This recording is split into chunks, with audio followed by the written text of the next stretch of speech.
I'm Johnny Mac with your daily comedy news. Did you see NASA intentionally crashed a spacecraft into an asteroid to see if it could stop an asteroid coming towards Earth in the future? Jimmy Fallon said, "Go NASA." Meanwhile, the Space Force was like, "Cool, so what exactly do we do?" Let's start off on Gossip Corner. I find this fascinating. The people involved are saying everything's cool, but I don't know. Let me tell you the story. According to TMZ, former SNL cast member Chris Redd. Remember Chris Redd? He left the show last week kind of tight to the new season. Well, according to TMZ, Chris Redd is reportedly dating longtime star Kenan Thompson's ex-wife.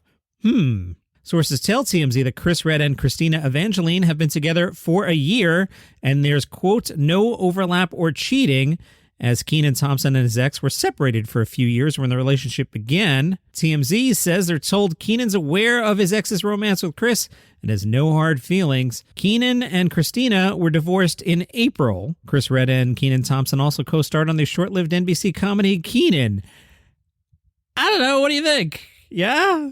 No? Hey, Lauren, can you... No, I don't know.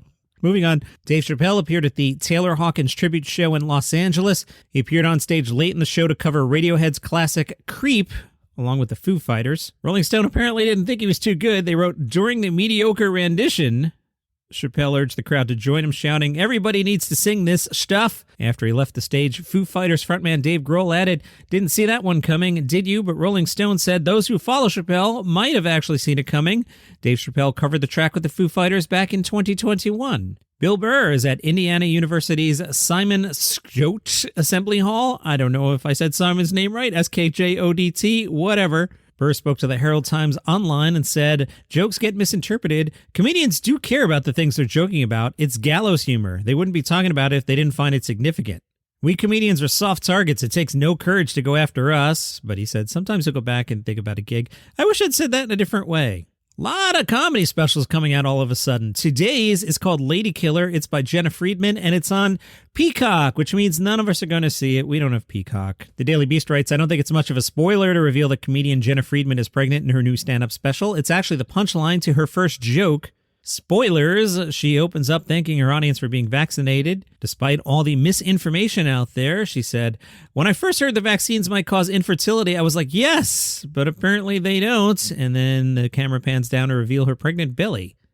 Ladykiller was taped in New York July 15th, 2022, exactly 3 weeks after the Supreme Court stripped women of the constitutional right to make decisions about their own bodies by overturning Roe v. Wade.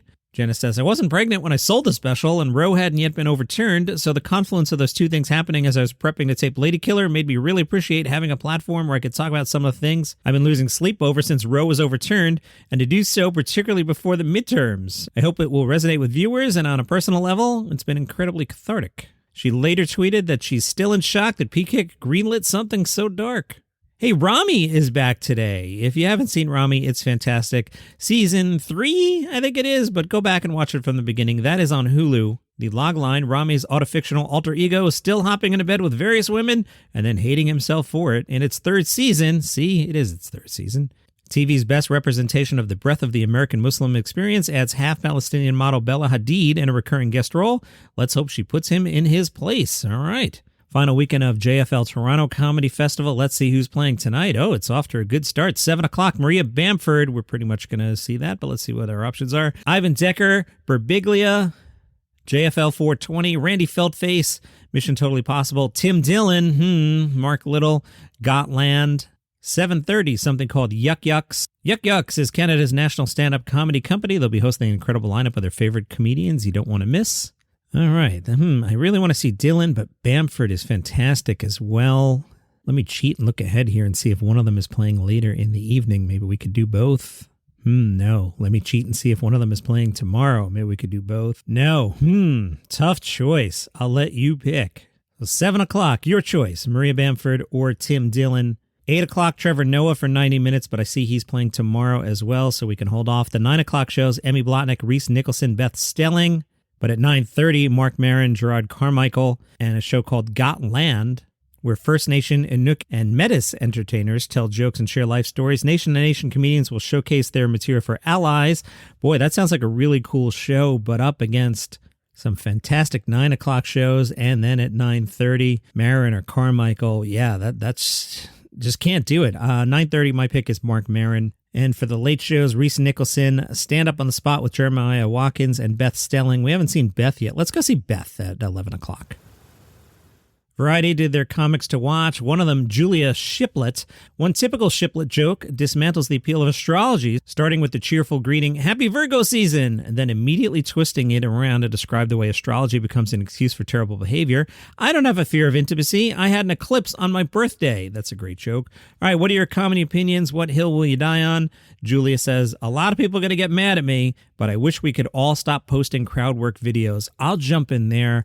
There's, I do the prep for the show every day, and there's one around this week, like, comedian destroys audience members. Just stop. All right, enough with it. Julia says, I get why comedians do it, and we don't want to burn through our jokes, and social media is a toxic content machine that we have to keep feeding. Some crowd work videos are really funny and unexpected, and once in a while is okay, but a lot of them just feel like grainy iPhone footage of a conversation with a drunk person in the audience. Amen. Vulture had a couple podcast recommendations. One of them, Apocalypse Soon with Eddie Pepitone, a podcast for the people. They wrote, as a stand-up, Eddie Pepitone is a wide-ranging, unpredictable voice of the proletariat's discontents. He's a high-wire act of absurdism mixed with biting social commentary that's thrilling, hilarious, and only sobering if you can stop laughing long enough to think for a second. As the podcaster behind Apocalypse Soon, Pepitone yells a lot less, but his wry, mellow riffing with fellow comedian producer Kevin Tinkin is no less frank about the harrowing state of the world, but maybe catharsis isn't the point anymore. And Patton Oswalt was a guest on My Neighbors Are Dead, the Texas Chainsaw Massacre. Vulture writes, sometimes you just need to turn off the lights, curl up with a good scary adjacent podcast, and laugh your butt off. The Texas Chainsaw Massacre episode that dropped this month features Patton Oswalt delivering deepest Southern Fried truck dispatcher Frank Ludd trying to piece together the secondhand story he got from Ed, one of the truck drivers. The installment is only 20 minutes long, but every minute's a laugh. And that is your comedy news for today. Normal episodes all weekend. If you're a premium subscriber, you've already got them, because premium subscribers, they pay $5 a month, and the first month was free. They were able to try it and see if they liked it or not. But for $5 a month, you get the episodes early, and those episodes are commercial free. So if you want to check that out, try it out for free for a month. And if none of that interests you, I'm cool. I'll be here tomorrow with a normal episode. Follow the show for free on Apple Podcasts or Spotify, wherever you get your shows. See you tomorrow.